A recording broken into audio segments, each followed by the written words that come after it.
La parole est à Monsieur Hubert Julien Laferrière. Merci, Monsieur le Président. Ma question, à laquelle j'associe la présidente du groupe d'amitié France-Rwanda, Sirasilas, s'adresse à Florence Parly, ministre des Armées. Madame la ministre, il y a 15 jours, le président de la République française recevait le président de la République du Rwanda, Paul Kagame, à l'Élysée, pour la première fois depuis 2011.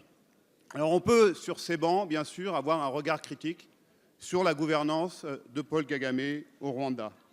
Mais comment ne pas être admiratif de la capacité de résilience de ce pays après le génocide des Tutsis de 1994, qui a fait, rappelons-le, 1 million de victimes. Alors que des Rwandais avaient massacré des Rwandais à la machette, le pays a su se réconcilier et s'unir en si peu d'années. Et pourtant dévasté par la guerre, il a su devenir rapidement un pays à l'économie florissante. Et puis le Rwanda s'est aussi fait une place de choix parmi ses grands voisins.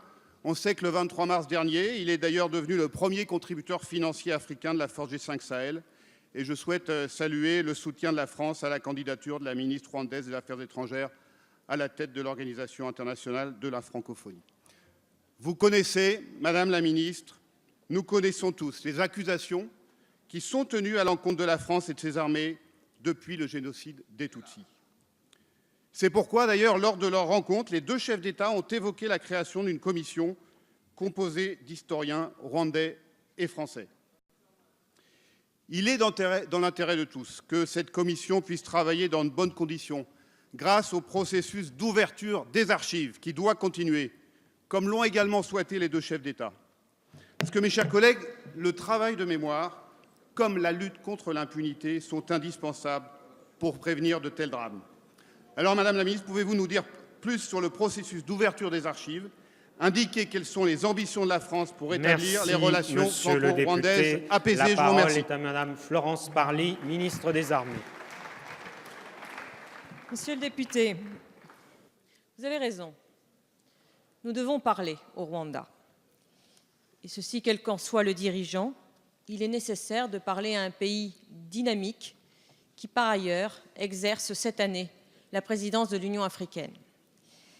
La décision du président de la République a permis de rétablir le dialogue.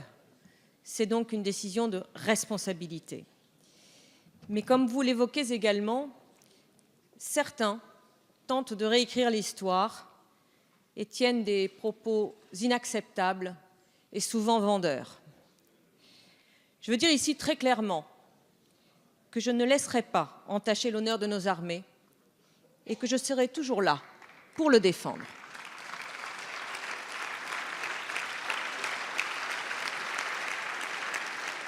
Concernant l'ouverture des archives, je salue la décision du président de la République qui a affirmé que toutes les archives devaient être concernées, pas seulement celles des armées, qui ont systématiquement donné suite aux demandes de déclassification qui leur ont été adressées.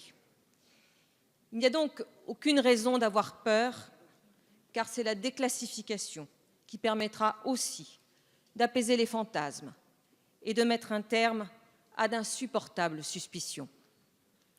C'est aussi ce que permettra la deuxième annonce du président de la République, celle de réunir les conditions pour un travail d'étude et de mémoire. Il faut dépassionner l'histoire pour pouvoir l'étudier, permettre à une opinion éclairée de se forger. Nos enfants doivent savoir ce que la France a fait au Rwanda, ils doivent savoir ce que nos militaires y ont fait.